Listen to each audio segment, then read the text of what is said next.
Starts it all. Welcome everyone, bienvenue. Thank you so much for coming to our event tonight. Thank you for coming to the 66th event of Disrupting Disruptions, the Feminist and Accessible Publishing, Communications, and Technology Speaker and Workshop Series. I'm Dr. Alex Ketchum, and I'm a professor of feminist and social justice studies at McGill and the organizer of this series. The Feminist and Accessible Publishing, Communications, and Tech Speaker and Workshop Series seeks to bring together scholars, creators, and people in industry working at the intersections of digital humanities, computer science, feminist studies, disability studies, communication studies, LGBTQ studies, history, and critical race theory. And of course, today, archives. I'm so excited to welcome you all. We have a few more events this semester. So on November 30th is the launch of my book, Ingredients for Revolution, A History of American Feminist Restaurants, Cafes, and Coffee Houses at Le Goulion Feminist Bookstore with free tea and coffee and cookies. On December 1st, Dr. Biela Coleman will be speaking about her work on hackers, and on December 8th, Dr. Annalee Newitz will be speaking about feminist and queer science fiction. And we also have so many more exciting events next semester too. So I'm looking forward to sharing that schedule in the coming weeks. You can find our full schedule as well as video recordings of our past events at disruptingdisruptions.com. So that's the redirect URL, disruptingdisruptions.com. The other URL is way too long to remember. You can also find our list of sponsors, including Shirk, Milieu, Mila, Raketh, and more. For today, we will just be recording the presentations, but not the Q&A.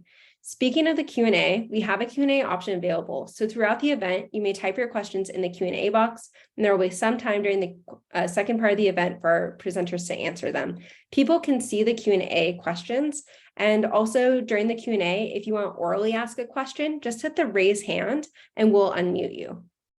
Thank you to our captioner for today, Max.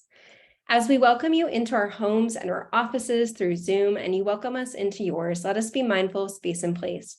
The servers enabling our events are tied to the land.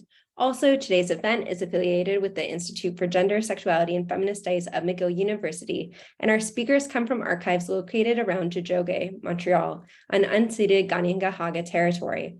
Furthermore, the ongoing organizing efforts by Indigenous communities make clear the ever-present and ongoing colonial violence in Canada. Interwoven with this history of colonization is one of enslavement and racism. This university's namesake, James McGill, enslaved Black and Indigenous peoples. It was in part from the money he acquired through these violent acts that McGill University was founded. These histories are here with us in this space and inform the conversations that we have today. I encourage you to learn more about the lands that you are on. Nativeland.ca is a fantastic resource for beginning. So now for today's event, I'm going to do a very short introduction. Our presenters today come from the Archives Gaies du Québec, Archives Lesbiennes du Québec, and the McGill University Archives. Please join me in welcoming Laure from the Archives Lesbiennes du Québec, Adria from the McGill University Archives, and Simone from the Archives Gaies du Québec. Thank you so much. I'm so excited for what you're going to say. Take it away. Thanks, Alex. I'm just going to share my screen. So, Laure, if you could just give me a thumbs up if you see the screen okay? Perfect.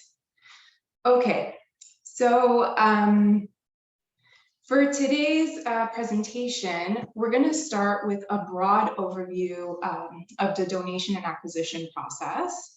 Followed by specific examples related to LGBTQ+ community archives and examples of other types of archives you might find interesting. And then, of course, we will be very happy, as Alex mentioned, to answer any of your questions, during which point we will stop the recording. So to start off, let's just quickly tackle this word archive.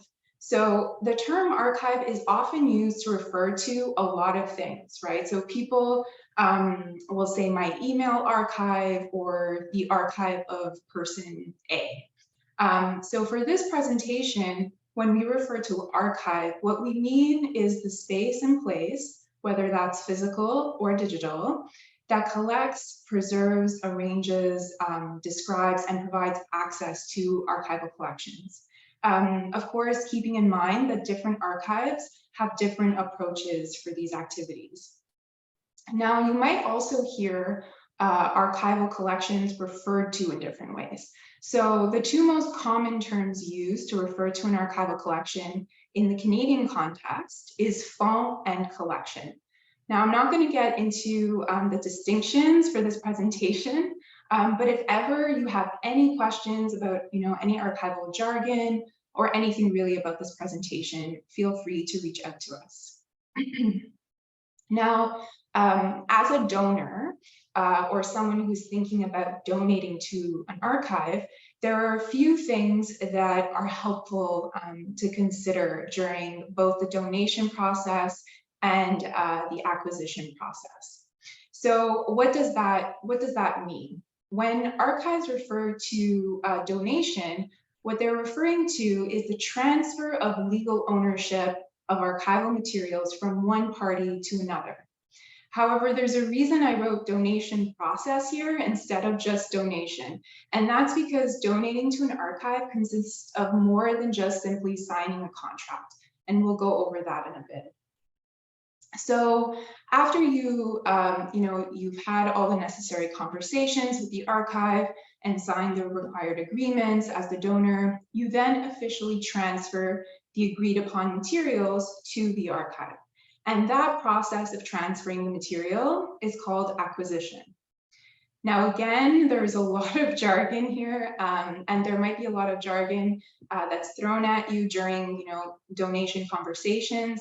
So if ever you come across a term you have questions about, feel free to reach out. Or there's actually also a lot of great online resources. A good one that I recommend is the SAA Dictionary of Archives Terminology, which I've added a link here in the slide. Okay, so let's go over the donation process a little. So let's say you have an archival collection and you're thinking about donating it to an archive. What are some of the things you might want to think about? So the first is perhaps obvious, but important, and that is which archive is the best fit for the archival collection. So archives have collecting mandates, which essentially means what they have decided to focus their collecting on. Now, sometimes the mandates can be extremely broad, like the history of McGill University or the history of Quebec. And sometimes they can be more specific. For instance, the history of Canadian filmmaking. So I recommend not just looking at the collecting mandate, but also the kinds of collections they have. Does your collection complement that? Or would your collection maybe provide a valuable alternative voice to the collections that the archive has? Another component is thinking about if your archival collection has any special preservation needs. For instance, let's say most of the collection is made up of film reels. So this is a media type that erodes over time. So you might want to have a conversation with the archivist about what they can provide to properly preserve and give access to that content.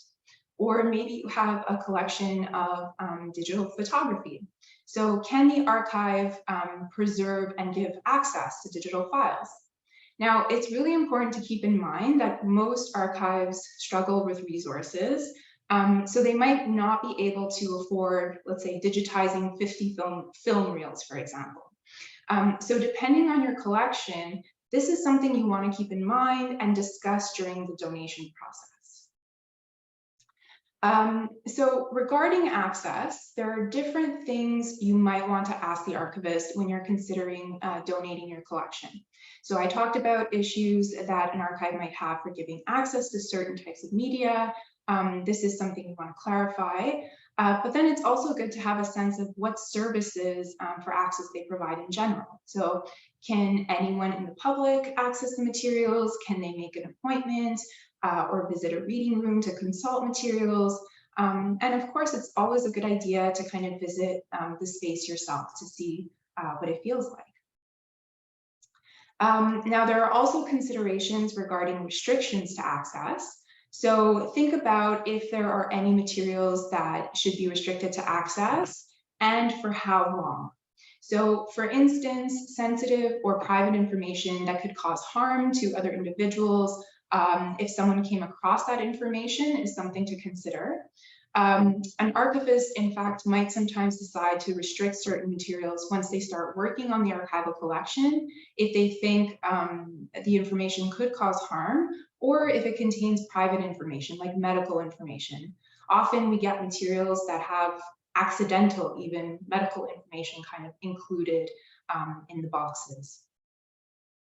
You might also be in a situation where there are no issues with giving access to materials, but you might not want certain names or information to be digitized and put online for the world to see, right? So in this case, you can discuss with the archivist about restricting the use. So that's a little different from restricting access. This is about how you use that material. And some archives will have researchers sign waivers to ensure that they are abiding by any restrictions to use. For instance, the archivist can tell the researcher not to take photographs of certain materials. So during your first donation conversations with an archive, the archivist is likely going to ask two questions. So they're going to ask, are you the owner? So do you have the legal right to decide to donate this material to us? Or is it another party who needs to agree to this donation? And this will lead to the second question of who owns copyright.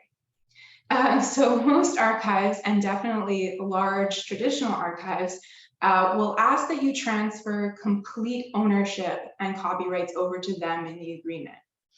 Now, this is because it makes their lives easier when it comes to answering research questions. So for instance, for instance, if a researcher wants to use a photograph in a publication and the archive does not own copyright, then the researcher will need to seek permission from the person who does. So that's one example. It also makes it easier for the archive over time because they don't have to track who inherits ownership after the person has passed away or if a group no longer exists. Now, that being said, you should always feel confident and comfortable in these agreements. And there might be reasons that you want to discuss alternative examples of ownership, whether that's legal ownership of the collection or copyrights. And another very important aspect to keep in mind, and Laure and Simone will go over this in more detail, is to consider how the archive will approach working with sensitive, harmful, or traumatic content. So if you have material like this in your collections, don't be shy to have conversations with the archivist about this. Ask what the archive's approach is and what steps you would like them to take. So when you reach out to an archive about donating materials, every archive will have a different process, whether that's by email, phone, or an online form. So I wanted to show this online form from Archives of Ontario because it's a good example of the kinds of preliminary questions an archive might actually ask you regarding the collection that you're donating. Now, regardless of if it's in form or if it's a forum, phone conversation, whatnot, the more context you provide, the better. So this will help the archive understand if it fits in their mandate, if they have enough space for the materials or adequate resources, but it's also going to help provide context for the archivist who will arrange and describe these materials later on. All right, so one of the main components of the donation process is the deed of gift. So this is essentially a contract that stipulates the legal transfer of the collection to the archive, but also includes any restrictions or special stipulations that were agreed upon between the archive and the donor. So in the next few slides, I've included sections of the general kind of McGill University Archives deed of gift. Obviously, they change depending on the donor. So you can see that the language is pretty jargony. This section essentially states that the donor guarantees they have the legal right to give the collection, and they agree to donate it to McGill in full. So the deed will also include a description of the materials, and that can sometimes also be included as an appendix to the deed. The next section, which you see here, states the obligations of the archive, because the archive is also agreeing to something. So in this case, the archive is saying they will preserve and describe these materials. There is also a note asking the donor what should the archive do if they come across materials they will not keep in the collection while they're processing.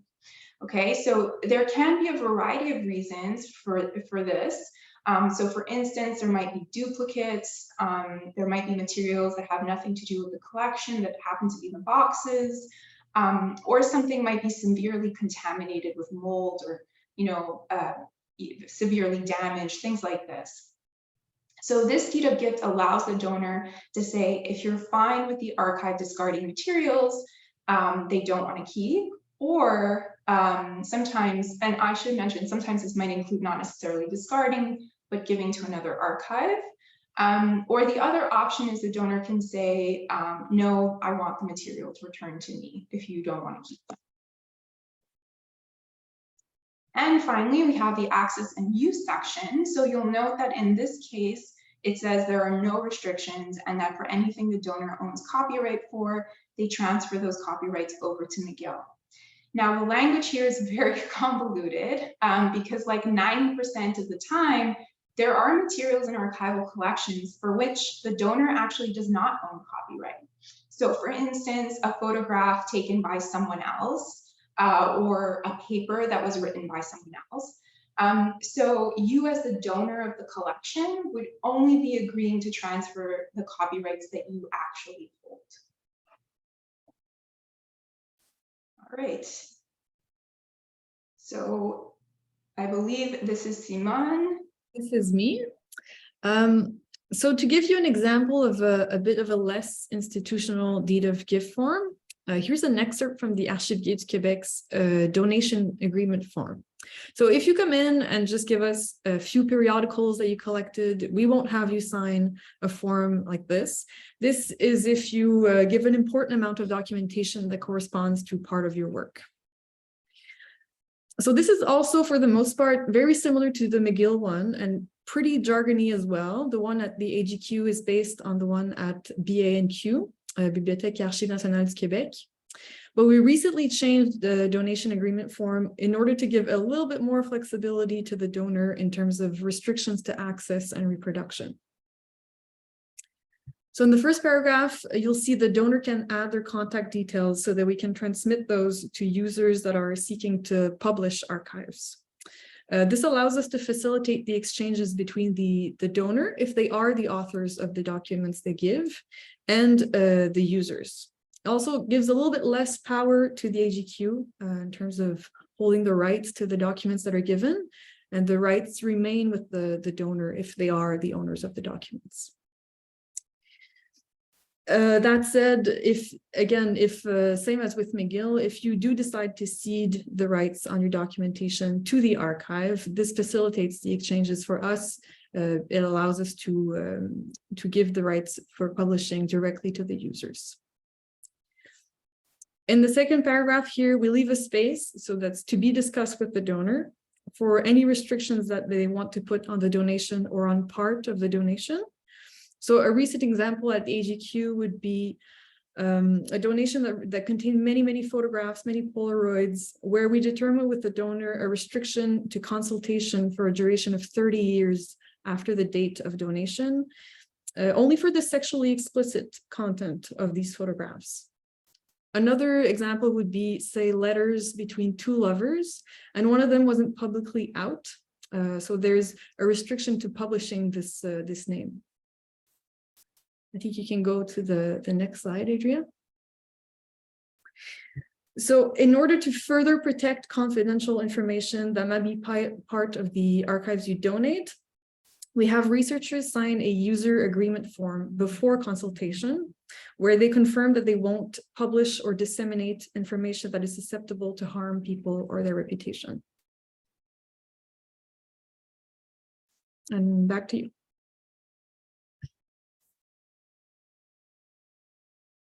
Okay, so I've put the first page of our donation agreement in French, because the layout has been in French. We have the layout with the logo and everything, so it looks nicer. But we also have a version in English, and I'm not going to talk about it in detail because most of what I would say has already been said by Adria and by Simone.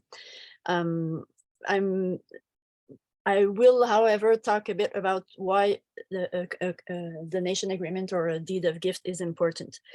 As they've said, as Adria and Simone have said, when people give us materials, they transfer the property of the physical records or documents, but there's also a question.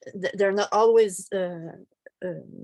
They do not always own the rights to those documents, and those are two different things, and we need to know about all about what we can do with the documents. It's probably the same at Archives Gaies, but when the Archives Lesbiennes were started about 40 years ago, many lesbians donated documents, but we have no record of donation agreements being signed at the time for the majority of those documents. Obviously, the people who founded the archives wanted those materials to be shared with other lesbians, because at the time lesbians were socially invisible, and documentation was really hard to find. There was no written rule at the time to forbid non-lesbians to come to the archives, but they didn't come. So the lesbian archives were very much by and for, and at the time being out could cost you your job, your children, whatever. So there was consequences to being out. Many of the people who donated, even though it wasn't written, donated with the idea that the materials they were donating would only be seen by lesbians. Now, fast forward 40 years later, and society is thankfully much more open. And now we get artists or mainstream media or all kinds of people asking us for materials, often for visual materials, because they want to illustrate, I don't know, a newsreel or whatever. And since no donation agreements were signed, we do not know who would be okay with their materials being shared. We prefer to err on the side of caution, and unless we know who owns the rights and can contact them to ask for permission, we will not grant the right to reproduce documents. But that's in a way it's kind of it kind of perpetuates the invisibility of lesbians that existed back then, because we can't really give images or give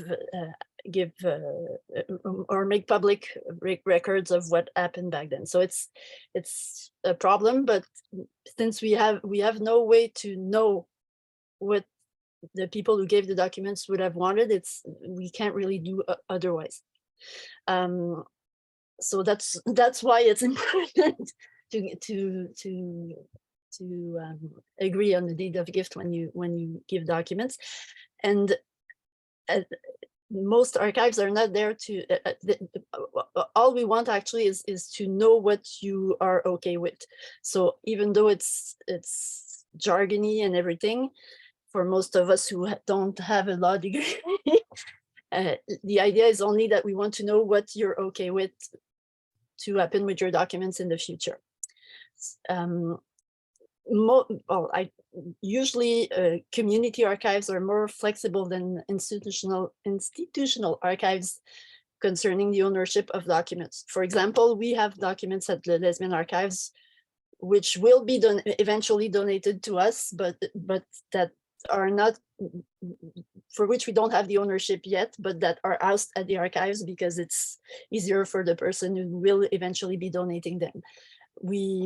Same thing for the rights. We're in the process of digitizing Les Beaux-Sons, which is a radio show on Sécurité. It's the French sister of Likes and Mikes, and and yeah, we're digitizing the tapes actually, because it started with tapes.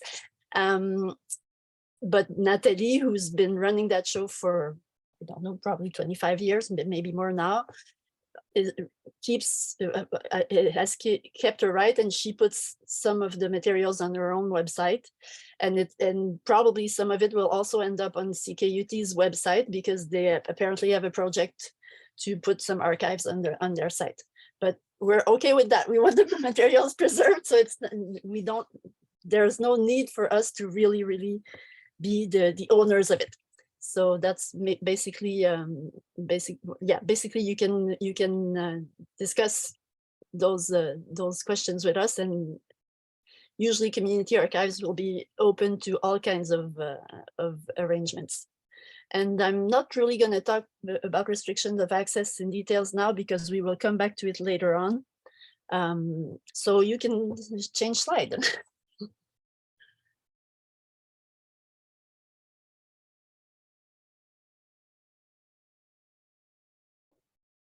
Sorry about that. I was just trying to unmute. So we've gone through the donation process a little. You've seen different examples of deeds of gifts. Now, let's say you've had all these conversations, you've signed the agreements. Now it's time to transfer your materials to the archive. So what are the kinds of things that you might want to think about when you're prepping your materials to transfer to an archive? So as you're packing, do a check of the materials in the containers you're using. Make sure the boxes are clean, don't have bugs or have like a mildewy smell to them.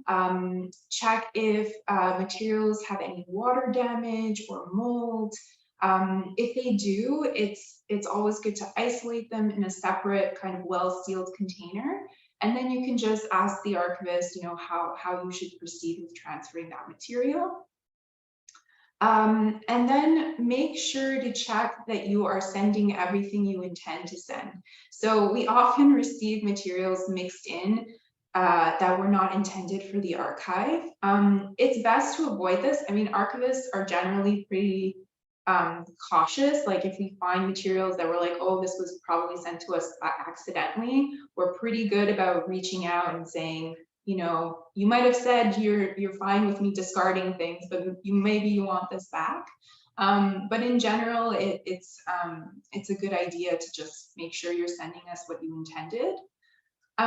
If there are any materials that are particularly delicate or difficult to transport, you can talk to the archivist about how you might want to pack them.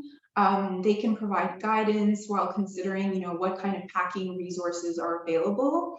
In general, what you want to do is you want to make sure you don't leave large gaps in your boxes or in your containers. So you want to prevent materials from shifting around too much. So that could be sometimes just simply, it's like, stuffing some paper into the box to make sure it doesn't shift. Now, archivists we really appreciate a box inventory. We don't always get one, but we really like it when we do. It helps us make sure we've received everything that was meant to be received. It helps us have a better sense of the types and volume of materials we receive, so we can plan our work accordingly. And it helps us locate materials before we begin processing the collection as well. But also, and more importantly, you know your material better than anyone else. So the more you tell us, the more context we can provide when we arrange and describe the collection. The last thing to consider is how are you transporting these materials? So you can have this conversation with the archivist actually during the donation process. For instance, maybe the volume of materials is quite large and transportation can be very costly. It depends on the situation. In some cases, some archives will help, cover the costs depending on what funding is available. Also, how many transfers will you make? So this could mean that you need to split the shipment, I don't know, in two because of the size. But it might also mean that you will only send a certain portion one year And then later on, maybe 2 years from now, you're going to send an addition. And because you still need to use those materials, or you're still adding to the collection, you might decide, I'm only sending you one portion first and then another portion later. So this is something you should also discuss with the archivist during the donation process, so that they know to expect more, and then what to expect and how much to expect. And this is really going to help us plan how we plan out our work. So when we're going to arrange and describe this materials, and if we have to add anything to those descriptions later on. So I wanted to include this form from New York Public Library in case any of you are thinking about, excuse me, are thinking about donating digital files. So some institutions, like New York Public Library, may ask you to fill out a separate survey regarding just the digital component of the collection. So this form is kind of a good example of some of the questions they may ask you, so that they know how to plan for the transfer of that material, as well as how to process those materials, but also they know of any issues that they should be aware of. Some archives will also add a clause in their deed of gift regarding born digital records that states, if they accidentally recover something that was deleted prior to receiving the file. So sometimes when you delete something, let's say from your desktop, it's not actually deleted. So when an archivist goes and runs like forensic tools on your desktop, all of a sudden they're retrieving things that you might have intended to delete, and now they're retrieving them. So there are sometimes agreements that can be made in the deed of gift. That's the archivist basically says, if we happen to retrieve any of these materials, we agree not to keep those. So again, depending on the archive you donate, they may or may not ask you this much detail. But I think in general, the forms is just a good example of maybe questions that donors or you can think of before donating to an archive. So it could help you kind of think about what questions you might want to ask the archive about transferring your own digital materials.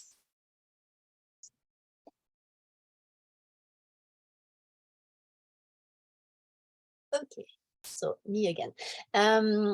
So I'm going to go into the specificities of LGBT and community archives. As I think as Simone already said, many, if not most of the materials we receive are small donation where we don't need to sign a deed of gift. But these donations are very interesting for us anyway.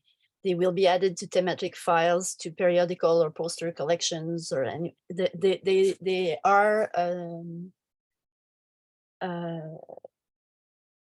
Well, I'll change my. They bear witness to the existence of lesbian and gay people, LGBTQ people, and it's still not that obvious that you'll find those traces anywhere else than at community archives. So we will gladly take them. We also often accept donations of ephemera. Those are items that were not originally intended to last or to be kept long. For example, well, I'll give you the examples later, and artifacts that larger institution might not welcome.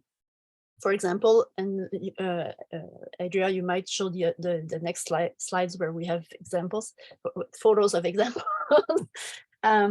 We will accept items of clothing, T-shirts, I don't know, drag king costumes, all kinds of stuff like that. We will take banners and placards from demonstrations.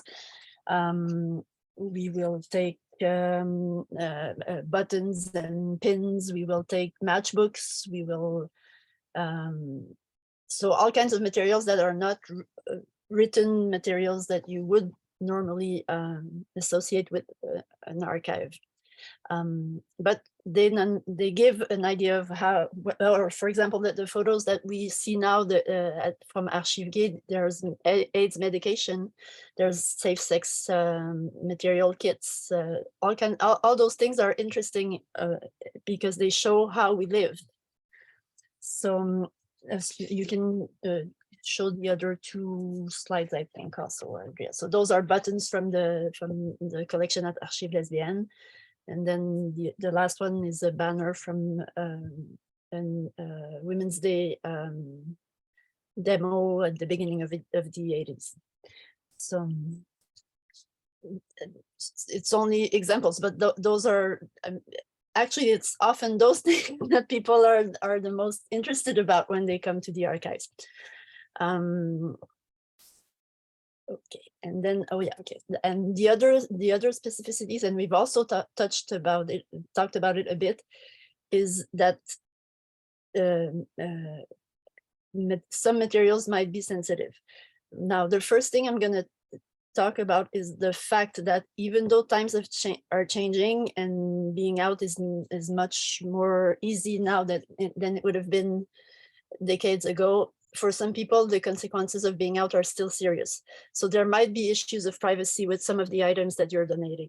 For example, if you're giving pictures in which other people than you are identifiable, or a correspondence with someone, these people might not be as comfortable as you are being identified as LGBT. So ideally, you should check with them.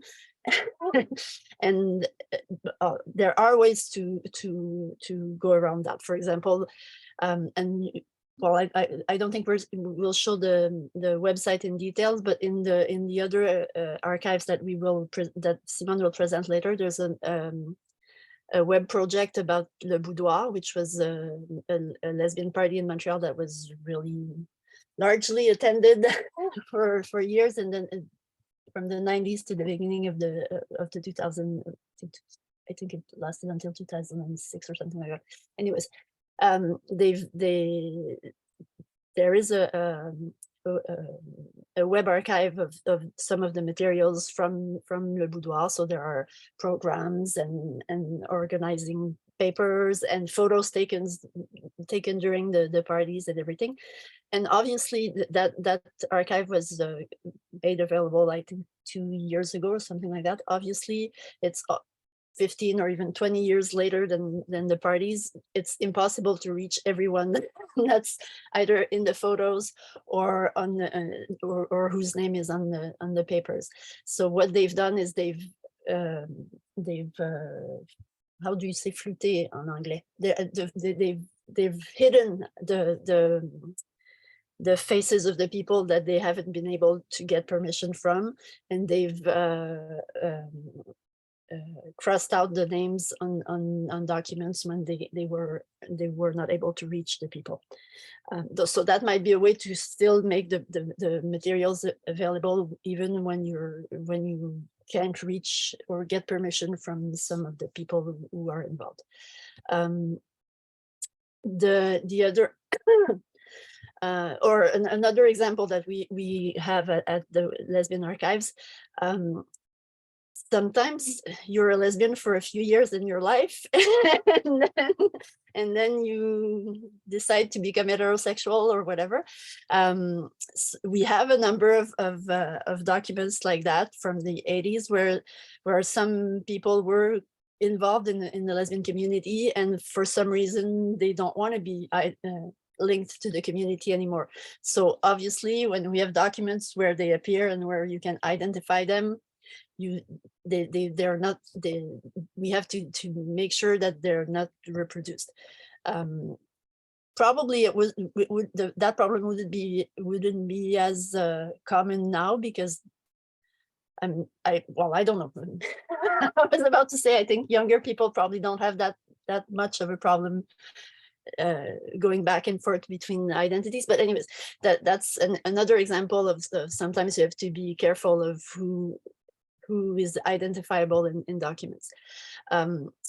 Also, some donations might include sensitive materials like intimate or erotic photographs, pornography, documents related to discrimination or to sexual traumas. Well, Simone probably would have examples also. One of the examples I can think of is we have a small collection of photos taken at the Michigan Women's Music Festival. But well, for those of you who know about Michigan, Nudity was relatively common. So on most of those pictures, there are naked women. The person who gave them to us and who took them obviously didn't have people sign release form before she took the picture. So the same thing, the pictures are there at the archives. You can look at them for research purposes, but we won't allow them to be reprinted, obviously. So that's kind of a funny example in a way, but you could have all kinds of other things that, and sometimes the trigger warnings probably would be necessary also on some contents. So you have to be careful about that.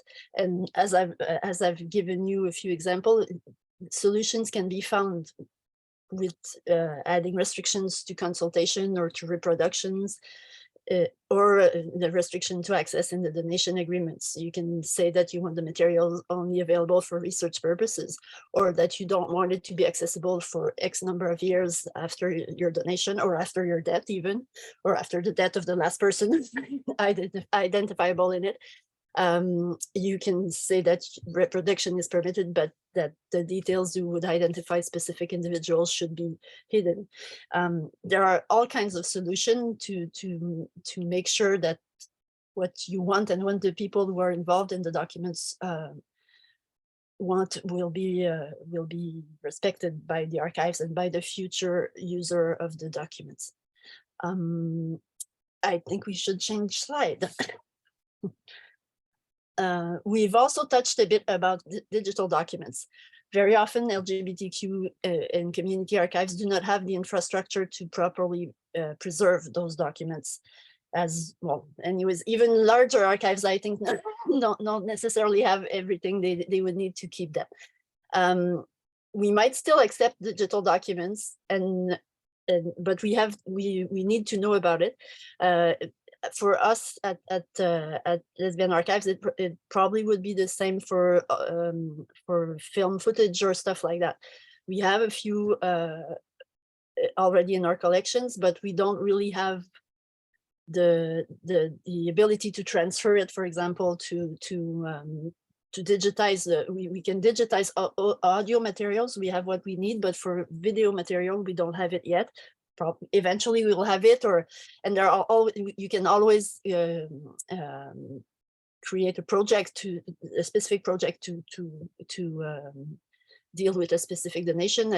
It's not video, but for example, Archives Gaies, when the fond Alan B. Stone was given to the Archives Gaies, they wrote a specific project. So it's a large photo collection. The guys at Archives Gaies wrote a specific project to get a grant to be able to take care of that donation and to make sure that those photos were conserved in the right conditions. So there's if you have something that you want to give, we will try to find solutions with you to be able to keep it.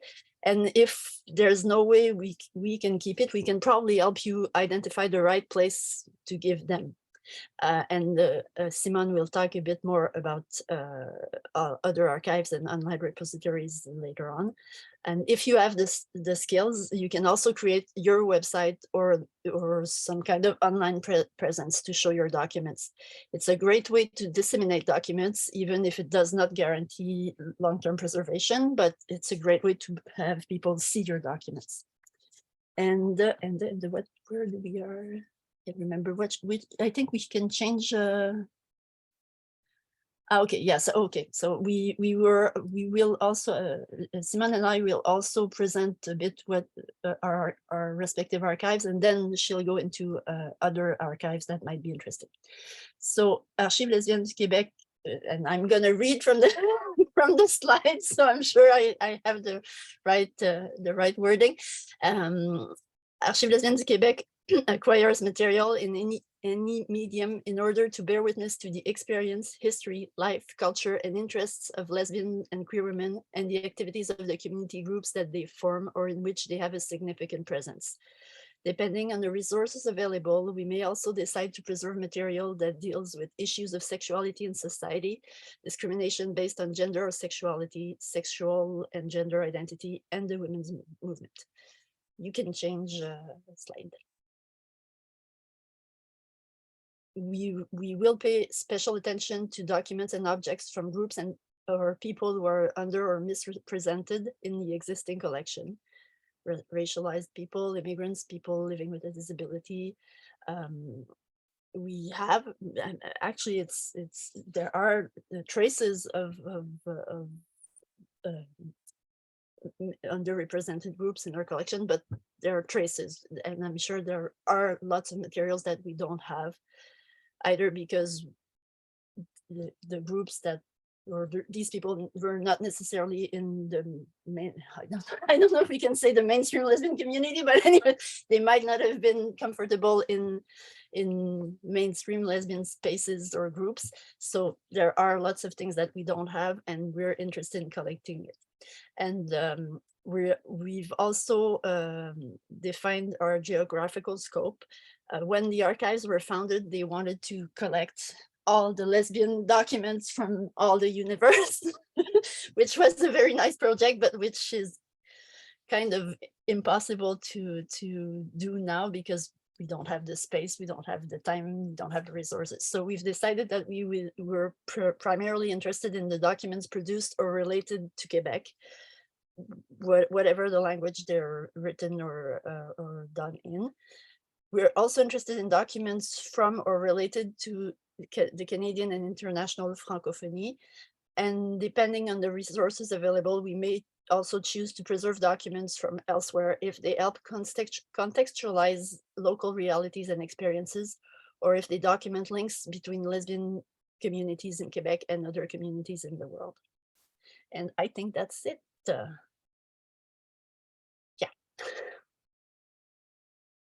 Yes, now this is me. So yes, the every specificities that Laure mentioned that are specific to an LGBTQ archive. So matters of donating sensitive, sexually explicit material or material related to discrimination or trauma, or simply any kind of material that have a strong effective resonance in terms of identity, they are common to every LGBTQ archive. And I think you'll find they're dealt with in a similar way in every organization, including at the AGQ. But I would add to this, maybe yes, documentation that the AGQ is interested in acquiring currently. So this is an excerpt from the collecting mandate of the Archives Gaies du Québec, which you will find online on our website. The mandate of the AGQ covers all matters of gender and sexual identity and aims to serve all members of LGBTQ+ communities. And the organization was founded by a group of gay men in the early 80s. And I think, as with many small community archives, it's the same at the Archives Lesbiennes. I'm sure it began by acquiring documentation by word of mouth, and it sort of created its collections by networks. So at first it was mostly friends and acquaintances of the founders and the members who would donate to the archives.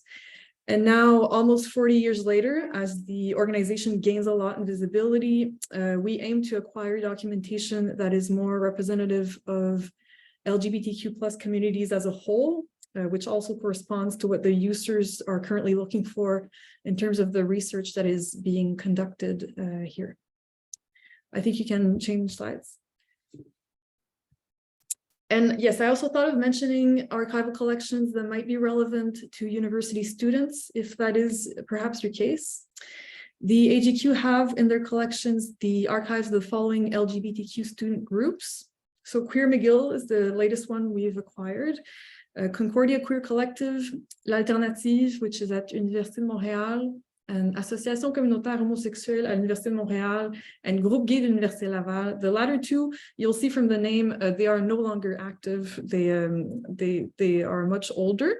But if you or somebody you know have been active within those groups, or one of their versions, because I think a lot of them, they changed names throughout the years and they've changed their mandates slightly throughout the years, we would also be interested in receiving additions to these archives. On to the next slide, I'll talk a bit more about other organizations. So yeah, we spoke about McGill, we spoke about the Archives Lesbiennes, the AGQ. These are the organizations we know well, but we thought we could also give you a little overview of other organizations you could possibly donate or contribute to. that have either LGBTQ, feminist, or social justice mandates. I can't speak for these organizations' acquisition policies, but here's a quick overview of a few local and less local examples of archives you could look into. So LGBTQ archives elsewhere in the country, the archives in Toronto are the largest independent LGBTQ+ archive in the world. But there are also many smaller archives across the country, such as the BC Gay and Lesbian Archive. These are part of the city of Vancouver, and you'll often find LGBTQ collections that are part of larger institutions, such as universities or public libraries, for example. Next slide, please. There are also more and more LGBTQ+ archives that are online repositories only. This is the case of the Digital Transgender Archives, for example. They are based in Massachusetts, but it's an international collaboration that aims to provide an online hub for trans-related material. You'll also find a lot, or archives of lesbian oral testimony. They are supported by the Simon Fraser University near Vancouver. They were founded in 2010. And oral history is another way to contribute to an archival mission, maybe an alternative way in a sense, that are often used by community archives. You'll also find the AIDS Activist History Project, which is also a Canadian initiative. Also a lot of oral history. They have many interviews that were conducted with AIDS activists in Montreal, Nova Scotia, Toronto, Vancouver, Ottawa, I think.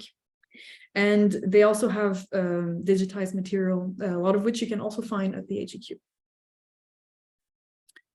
Next slide, please.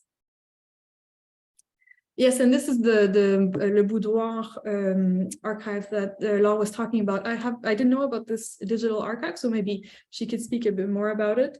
They define themselves, Cabaret Commons, as a work in progress, gathering place for trans feminist and queer artists, activists, audiences, and researchers. They have a digital space for exhibitions curated by activists and also publishing. It's a very, very grassroots, more eclectic online archive, this one. Do you want me to say a few words now, or do you? Yeah, that'd be good. Oh yeah, actually, it's a project that has links. I think it's with U of T, University of Toronto, and their idea is to be the archives of the night. So all kinds of parties. That's why they use Cabaret. So there are archives for fetish communities, for all kinds of stuff. And if you go into the website, you'll have different projects. And there's one about Le Boudoir, which I was telling you about earlier, which was a lesbian party that went on for many years in Montreal. But yeah, so there might be all other materials that are of interest to LGBT communities there. And they, from what I know, they're continuing to collect. So. You can go to the next slide. Yes, these are other archives that might be relevant, not necessarily LGBTQ, but social justice movements archives. Rise Up is a Canadian digital-only initiative that focuses on feminist activism from the 70s to the 90s in Canada. They have collections online from a different range of material, from abortion to Black women in the feminist movement to women and labor rights. And the Archives Révolutionnaires, they are based in Montreal. They have a physical and an online presence, and they have documentation related to anti-capitalism, socialism, labor rights, union history, and also student rights. And next one. Yes, and I added also web archives, such as the Black Lives Matter web archives. So web archives, there are tools that exist online, such as Archive It, which is an initiative by Internet Archive, that allow you to take screenshots of websites And in regards to social movements that can be very, very fast-paced, that have a strong online presence where information is exchanged a lot on social media, such as the Black Lives Matter movement or the Me Too movement. These are tools that can be very useful to collect information that might be very, very ephemeral online, such as tweets or blogs. You create sort of a living archive, really. And you can take screenshots of websites and create collections which you can share and contribute to. So beyond making a donation to an archive in the more traditional sense that we understand, like a material donation, there are other ways to donate or to contribute to an archival mission outside of institutions. So many online endeavors, such as Laure said, websites that you can create, endeavors that you can join, endeavors that you can create yourself. So these more DIY, like more fragmented digital tools, they will allow you so much liberty to disseminate your archives the way you want online. However, these can get lost in the exponential amount of information that you can find online. Whereas donating to an organization will allow you a few things different, such as first, it will allow you to frame the access that will be given to your archives, such as with the donation agreement, for example, and also have them preserved for longer, hopefully, so not forever, but for longer, with the expertise and the infrastructure that is at an organization. But more importantly, giving to an organization will have your archives contextualized within the specific organization that you might choose. So when you donate, your archives are integrated and they interact with the rest of the collection that is at an archive, and it creates a lot of meaning in that way, which is very interesting. So whichever way you might want to contribute to an archive, we hope we've shed some light on the process of how to donate and where to donate material and made it more accessible to you. We create so much documentation. What to do with this is overwhelming, so we hope we gave you a few pointers today. And I'll let Adria and Laure share their final words as well. I mean, I have nothing to add. I think what you said about contextualizing materials and thinking about that when you're donating, I think was a great last point to end on, Simone. Yeah, I don't have much more to say. I agree with you on that one. And also maybe that the fact, well, when you're giving to a community archive, you, in a way, you ensure that the people who will take care of your archive have a sensibility to what you're donating. Because even if identities change or the way we define them change, usually there's still a link to what went on before in the community. Well, thank you all so much for that amazing presentation. We're going to stop the recording now for the Q&A period, so I'm just going to stop it.